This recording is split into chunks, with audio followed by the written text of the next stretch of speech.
네, 안녕하세요. 이번 시간에는 누리과정에서의 유아 안전, 지난번 신체 운동 건강에서의 안전하게 생활하기 내용의 점검과 일과 운영에 대해서 살펴보도록 하겠습니다.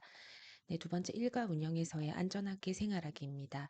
네, 안전하게 생활하기에서는 첫 번째 등원 및 맞이하기, 그리고 두 번째는 자유놀이, 세 번째는 실외놀이, 네 번째는 간식과 점심, 다섯 번째는 손 씻기와 이 닦기, 여섯 번째는 휴식과 낮잠, 일곱 번째는 귀가 지도가 되겠습니다.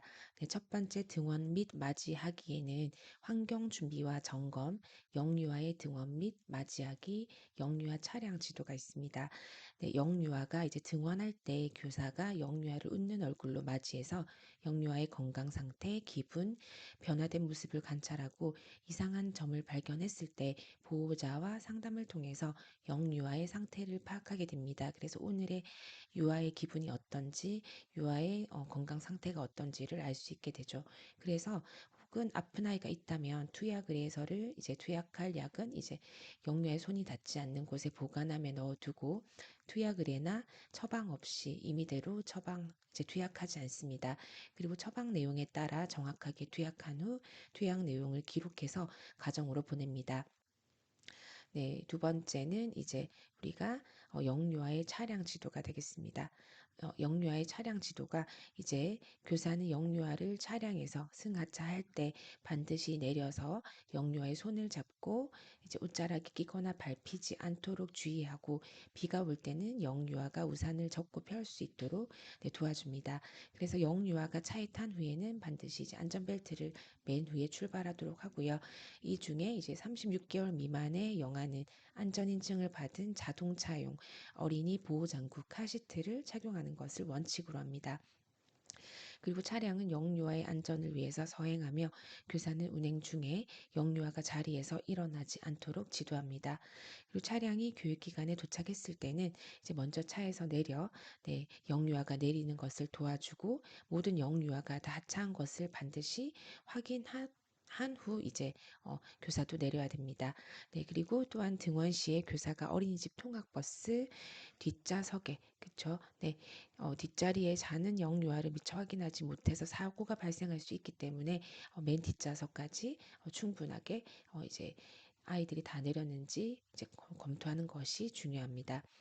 13살 미만의 어린이 통학 차량에 대한 이제 승하차 확인을 의무화해서 이제 우리가 이른바 세리미법이라고 하죠. 네, 그래서 도로교통법이 시행된 이후에도 이 같은 사고가 계속적으로 반복되고 있습니다. 네, 그리고 2017년 6월부터 강화된 도로교통법 53조 어린이 통학버스 운전자 및 운영자 등의 의무에 의해서 어린이 통학버스를 운전하는 사람은 운행을 마친 뒤에 차량에 타고 있던 어린이가 모두 하차했는지 반드시 확인을 해야 됩니다. 그래서 어린이 하차 여부 확인 의무를 이행하지 않은 통학버스 운전자에게는 범칙금 12만 원과 벌점 30만 원이 부과됩니다. 네, 이를 통해서 일명 슬리핑 차일드 체크 제도를 도입해서 통학 차량 맨 뒷자리에 버튼을 설치해 운전자가 시동을 끄기 전에 반드시 버튼을 누르도록 해서 아이들의 하차 여부를 확인하는 방법 이런 것들이 있죠. 그래서 통학 차량에 이제 보조교사나 안전 인력을 투입해서 승하차 안전 지도를 강화하는 방법 또한 필요합니다. 네.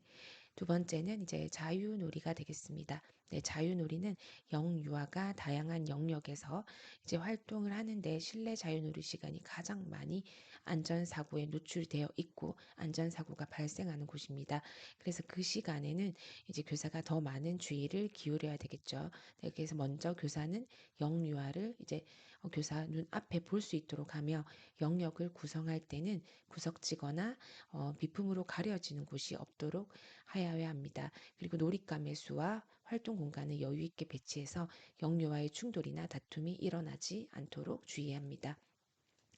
네, 세 번째는 실외 놀이입니다. 실외 놀이터는 이제 사고 발생 시 손상 범위가 클 수 있으므로 교사는 잠재 위험을 경계하고 즉시 대처 준비를 하고 있어야 됩니다. 그래서 실외 놀이 시에도 교사는 어, 가능한 많은 영유아가 보일 수 있는 자리에 위치하고, 그리고 기둥 뒤나 이제 계단 밑과 같은 구석진 곳은 영유아의 접근을 차단시켜서 유아가 사고에 노출되지 않도록 주의해야 합니다. 그 실외 활동 시에는 소집단의 영유아라고 해도 반드시 2명 이상의 교사가 함께 있도록 하고요. 위급한 상황이 발생했을 때는 한 교사가 이제 다친 영유아를 보고 다른 교사는 나머지 영유아를 돌봐야 되겠죠. 그래서 실외 활동할 때는 교사는 이제 영유아가 끈이 달린 옷이나 긴 치마를 입었을 때는 가능하다면 이제 간편한 옷으로 갈아입혀서 데리고 나가야 이제 사고의 위험을 조금 더 줄일 수가 있습니다. 그리고 계절에 따라서 너무 이제 햇볕이 뜨거운 시간대는 실내 활동을 제한하고, 그리고 자외선 차단 크림을 발라주고 이제 모자 같은 것도 이제 써서 이제 외출을 해야 되겠습니다. 또한 햇빛 가리개, 긴팔 셔츠, 긴 바지 등을 활용해서 피부에 화상을 입는 것을 방지하고, 황사나 대기오염의 문제가 예상되는 날에는 이제 실외 활동을 자제하는 것이 좋습니다. 네, 그래서 실외 놀이를 할 때는 조금 더 아이들을 지켜보고 아이들이 안전을 보장받을 수 있도록 이제 사고의 위험에서 조금 이제 우리가 주의를 기울이는 것이 중요하다고 하겠습니다. 그래서 실외 놀이에서 발생할 수 있는 많은 이제 어, 안전사고에 대해서 대비할 수 있도록 조금씩 이제 준비를 하는 것이 중요합니다. 네, 그리고 네 번째는 간식과 점심입니다. 간식과 점심은 급식용품과 조리실은 이제 위생적으로 관리하고 반드시 뚜껑을 덮고 운반을 하며, 배식 시에는 손 씻기 혹은 머리와 복장을 정리하고 위생 장갑을 착용합니다. 네, 그리고 배식 중에서는 음식물의 크기와 온도를 확인하고 음식물을 먹는 동안에도 충분한 관찰과 감독이 필요하며, 뜨거운 국물을 제공해야 할 경우에는 반드시 영유아의 이동 동선을 고려해서 국통을 배치해서 배식하도록 합니다. 네, 그래서 간식과 점심 시간에는 영유아와 부딪히지 않고 영유아가 이제 앉아 있는 상태에서 배분을 하는 것이 안전사고에 예방하는 이제 첫걸음이 되겠습니다. 네, 다음으로는 손 씻기와 이 닦기입니다. 화장실 사용하거나 혹은 식사와 간식 전에 혹은 실외 놀이 후에, 애완동물 접촉 후에, 신체 분비물 접촉 후에 영유아의 손은 이제 먼지와 이제 세균에 오염되기 쉽기 때문에 반드시 손을 씻어 청결하고 건강한 생활을 유지할 수 있도록 지도합니다. 그래서 교사는 음식을 다루거나 이제 먹고 마실 때, 영유아에게 음식을 먹일 때, 투약할 때, 출근 후에 혹은 쓰레기통 사용 후, 기저귀를 갈아준 후, 이럴 때 이제 유아의 변기 사용을 도와준 후, 이제 실내 활동 후, 애완동물 접촉 후, 실외 활동 후에 손을 꼭 씻어야 합니다. 또한 점심 식사 이후에 영유아와 교사는 반드시 이닦기를 해서 충치를 예방하고 청결한 생활 습관을 형성할 수 있도록 합니다. 이때 교사가 올바른 이닦기 방법을 영유아에게 지도하고, 영유아의 칫솔도 세균이 전염되거나 번식하지 않도록 위생적으로 관리합니다. 또한 이가 나기 전에 영유아는 이제 영아는 수유 후에 가재 이렇게 손수건에 끓였다가 식힌 물에 살짝 적셔서 이제 가재 손수건으로 잇몸을 닦아주고, 이가 나기 시작하면 손가락 칫솔 이런 것들을 사용해서 잇몸을 마사지하고 이를 닦아줍니다. 네. 그래서 이제 손 씻기와 이 닦기가 이제 청결, 위생적으로 아주 중요하다라는 것들도 이제 아이들에게 인지시키고 저희도 직접 실천해야 되는 부분이 되겠습니다. 네, 다음으로는 우리가 휴식과 낮잠이 있습니다. 휴식과 낮잠에는 종일반의 경우에는 하루 한 번의 낮잠이나 휴식 시간을 계획하게 됩니다. 그래서 낮잠 시간은 개인차가 있어서 만 3에서 4세는 1시간 반 정도의 시간으로 계획하고, 이제 만 5세의 경우에는 낮잠 대신 30분 내지 40분 정도 누워서 쉰 다음에 조용한 놀이를 하도록 하며, 잠이 많이 필요한 유아는 잘 수 있도록 피곤함 때문에 오후 활동에 지장을 주지 않도록 합니다. 낮잠용 이불은 자주 세탁하고 이름을 표시하며, 잠자리 배치 시에는 어느 정도 간격을 두고 배치해서 호흡기 감염을 이제 예방합니다. 특히 어린 영유아는 이제 잠을 자다가 갑자기 이제 특히 만 1세, 0세죠, 0세. 갑자기 돌연사하거나 이불에 질식하거나 소화되지 않은 우유를 토하다가 질식할 수 있으므로 자는 영아를 규칙적으로 살펴봐야 하고 교사가 일정 시간 이상 보육실을 비우는 경우에는 원장이나 동료 교사 등 책임 있는 성인과 교체한 후에 자리를 비워야 합니다. 그리고 귀가 지도가 되겠습니다. 귀가 지도는 영유아의 인계 과정과 어린이 통합박스의 탑승 지도로 나눌 수가 있습니다. 그래서 하루 일과 중에서 부모에게 필요한 내용을 전달하고 협의해서 영유아 보육기관과 집에서의 경험이 자연스럽게 연계되도록 합니다. 첫 번째, 영유아의 인계 과정입니다. 귀가 시에 혼잡한 틈을 타서 미아가 발생할 수 있고 유괴 사고 등 안전사고가 발생할 가능성이 크므로 영유아의 귀가 시에 반드시 보호자를 확인하고 영유아를 정해진 보호자에게 정확하게 인계하여야 됩니다.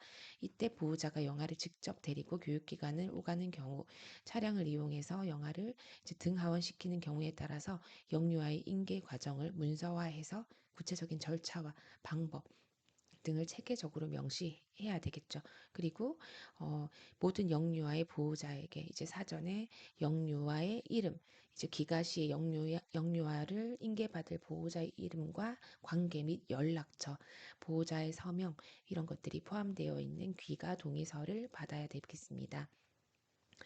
모든 영유아는 지정된 보호자에게 인계하되 다른 성인에게 인계할 때는 반드시 보호자의 전화나 서면으로 확인을 해야 되겠죠. 우리가 다른 지정되지 않은 다른 보호자에게 인계를 할 수가 없기 때문에 그런 부분들을 조금 정확하게 지켜서 우리는 해야 될 필요성이 있습니다. 그래서 교사의 역할에서 그런 부분들을 한번 생각해 주시면 되겠고, 그리고 다음으로는 많이 중요시 되고 있는 어린이 통합버스 탑승 지도입니다. 등원 시와 마찬가지로 귀가 지도에도 운전자 외에 지도교사가 동승하고 교사와 영유아는 차량 운행 시작점 모두 개별 안전띠를 착용해야 됩니다. 그리고 또한 부모가 희망하더라도 영유아를 혼자 귀가시키지 않습니다. 영유아가 어린이 통학버스를 이용할 때에는 차량 안전 수칙을 운전자와 교사 및 영유아가 알아보고 그걸 실천할 수 있도록 차량에 항시 부착해야 됩니다. 이를 통해서 영유아 보육 교육기관 밖에서도 안전도 관리가 될 수가 있습니다. 만 2세 안전사고 사례가 있었습니다. 2018년 7월 달에 경기도 동두천시 어린이집에서 통학 차량 안에서 4살 여아가 숨진 채 발견되었습니다.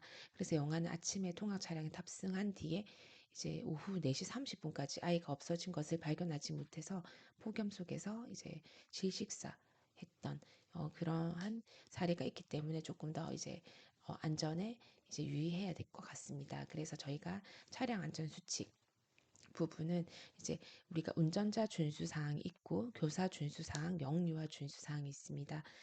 운전자 준수 사항은 운행 전, 운행 중, 그리고 운행 후로 나뉘어져 있고 교사의 준수 사항은 차량에는 영유아를 보호할 수 있는 교사가 탑승하고 영유아와 교사는 안전벨트를 착용하며 운행 중에는 영유아가 절대로 일어나지 않게 해야 됩니다. 그리고 차량에 탑승하는 영아의 수만큼 영아용 보호 장구를 갖추고 차량 내 구급 상자의 모든 약품의 유효 기간을 확인하며 차량 내 비상 소화기의 충전 상태를 확인합니다.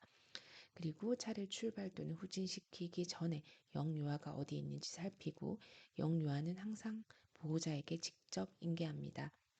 그리고 등원 시에 영아가 차량 탑승을 하지 않은 경우 학부모와의 확인 전화를 통해서 영유아의 안전을 확인합니다. 등하원 차량의 운행 시에 반드시 차량 내부를 확인해서 영아의 하차 여부를 확인합니다. 그리고 영아의 준수 사항은 아이가 일어나지 않도록 그리고 안전벨트를 풀지 않도록 또 문을 열지 않도록 옆에 창문이 있는 경우가 있죠. 그래서 창문도 열지 않도록 아이가 다른 행동을 하지 않도록 주의해야 되겠고요. 차량이 정차한 이후에 아이가 안전벨트를 풀고 내릴 수 있도록 지도하는 교사의 역할이 필요할 것 같습니다.